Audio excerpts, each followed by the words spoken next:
Hey guys, today we'll be taking a look at 3 fundamental barbell exercises on the Powertec half rack. These are going to be the barbell squat, the barbell lunge, and a stiff-legged deadlift, and a few variations to focus on the hamstring.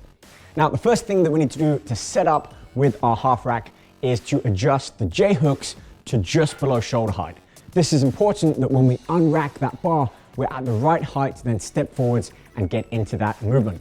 The next thing is the support hooks down here. Now these are really important because unlike a full power rack where we don't have the safety bars within the rack, we actually squat to the front of the machine. So it's important that we have some safety at the bottom just in case we bottom out or we don't have that strength to push that weight back up. We can safely allow the bar to rest on the racks. When it comes to squatting, technique really is everything. So check out these key pointers when it comes to perfecting the squat. First of all, feet. You want to make sure that your feet are firmly down on the floor, about shoulder width. And then when you sit back down, imagine a chair is behind you. You want to pop the glutes back and down, keeping the knees soft so the knees aren't pushing forwards. We're not just simply going up and down like this. We're sitting back as we hinge at the hips and keeping the knees soft. Now, the final component of the squat is your breathing technique. So when you've got the bar loaded onto the back, which it should sit with your elbows back across the meaty part of your back. Therefore, you've got a nice padded position to support that bar. Keep the chest up, elbows squeezed back, and I want you to take a big deep breath in and hold, which will help tighten the midsection muscles, kind of like a natural weightlifting belt, to really keep your core firm and strong as you squat down.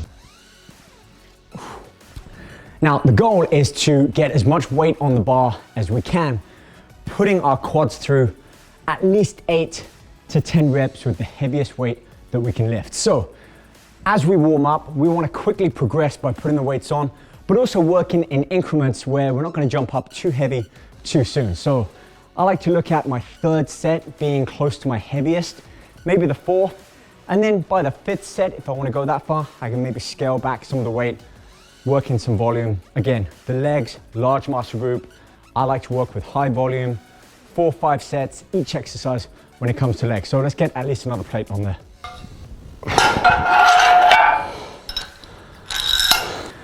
Okay, here we are, 315 loaded up.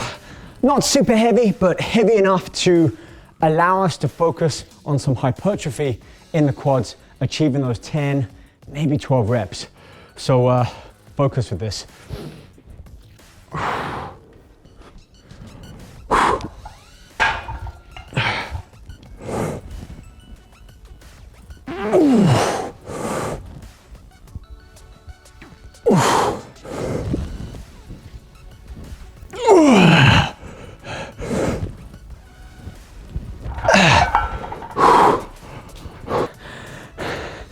And that's why we have those safety bars there. It really allows us to push to our limits. And that's what we need to do, especially when it comes to legs. Push as much weight as we can for those 10 to 12 reps. And look, if we hit failure, it's okay. We've got these safety bars. So I can always remove some of these plates, either pyramid my sets back down, but for now, we're gonna reset and go back and have a look at the lunge. Moving on to the barbell lunge, which is actually one of my favorite leg exercises. And here's why. It just works so much of the different muscles in the leg with this 3-part movement. Typically, if we're gonna lunge forwards, we step heel toe, make sure our body is middle of our 2 feet here, so that when we dip down, both our knees are at a right angle, and then we push back up and return to our starting position. I actually prefer this reversed, meaning we're gonna take our leg back, keep the heel up, drop that knee down, push back up, and return. Much less load going through the knees compared to when we step forwards and we have the momentum still moving forwards with our knees. So if you feel when lunging, the problem is on the knees, they start to become sore, you don't really feel it in the quads, try reversing it to a step back lunge. We're gonna have a look at that now with the bar, and usually I would perform this technically facing into the machine. And that's because of these support bars here. If I was to lunge forwards or even lunge back, these would still be under the bar at my lowest position. So just take that into consideration when you perform the lunge. Again, I typically perform this way so that at the bottom of my rep, the bar is closest to these support bars, meaning that I can rest that bar and exit if I reach that muscle failure. But let's have a look at the step back lunge. Very similar to the squat starting position, except now focusing on balance. I'm going to take one leg back, drop that knee down, push up and return. And notice how my back knee doesn't touch the ground. We don't want to be doing this because now we have to lean forwards to push that knee back off. You see the difference? If our knee doesn't touch, we can just go straight back up. A lot more emphasis on the quads as opposed to our knee touching. And now we have to really push ourselves back up. So put all that together, step back, lunge down, push up and return, step back, down. And the only other focus on this, I'd say, is look at my position of my feet. Slightly pigeon-toed in when I step back, because now I'm really locked in and focused. I've got good balance in that front leg. Just gives me a little bit better stability. And then push off from that back leg. Now, because my lunges come later on within my leg workout, usually I do a few dynamic warm-up exercises, quickly progress onto the heaviest weight of that workout, which was the barbell squats, and really loading up for the heaviest weight for those 10 reps. By the time I get to lunges, feasibly second or third exercise, my goal isn't to continue to try and overload, add more weight, because I've hit muscle failure with one of those key movements. So because lunge is this sort of multifaceted exercise, coordination, balance as well, I'm not focused on how much weight, more endurance. So upwards of 15, 20 reps. Remember, step back, 1 rep, bring it forwards, left leg, that's rep number 2. So it's really 10 reps on each side of the leg. And for that, I'll stick with the same weight, maybe a small progression up by the second or third set, but really same weight, work on volume and just get those reps in. Step back, lunge down, push forwards and repeat. Already, just with those barbell squats and lunges, my legs are feeling it. I've got a really good pump in there. So let's move on and have a look at how we can really work our hamstrings with the barbell.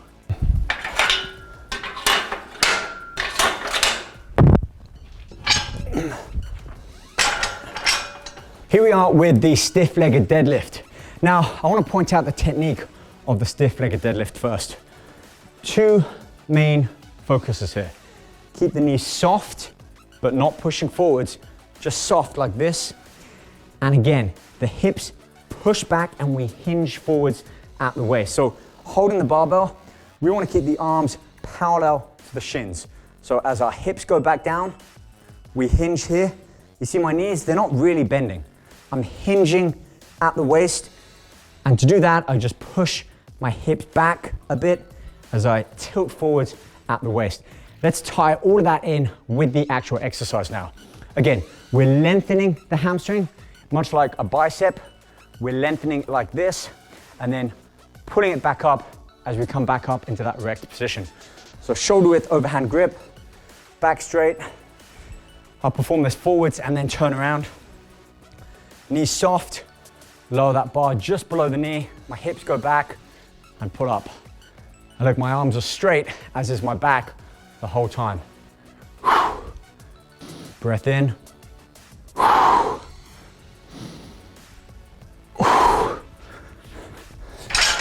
Now, if I turn around and do it at an angle, you'll see how the hamstrings really come into play with that movement.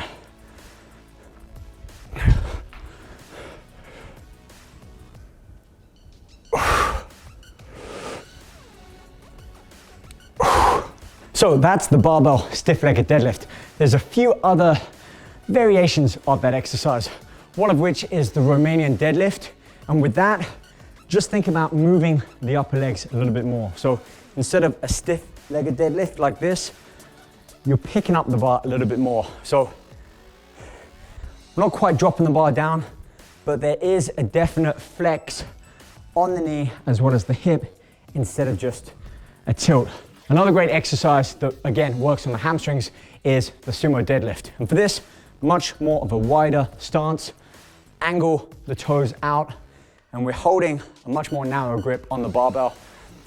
And for this, it's this movement, again, activating our quads around the teardrop, but also involving the hamstrings quite a lot. So think about mixing some of those different hamstring-focused exercises in next time you're working with a barbell. We have our barbell squats. Of course, you can do a front squat, a little bit more challenging, but definitely loads up the front portion of the legs. We've got the lunge, a few variations there, step forwards, step back, alternate, stationary, and a stiff-legged deadlift, or Romanian deadlift, or sumo deadlift. Incorporate them all at least once, if not twice a week, and then check back on Powertec, both of our YouTube and Instagram, for more weekly insights into getting the most out of your Powertec machines and also getting the most out of your workouts. See you back here soon. Take care.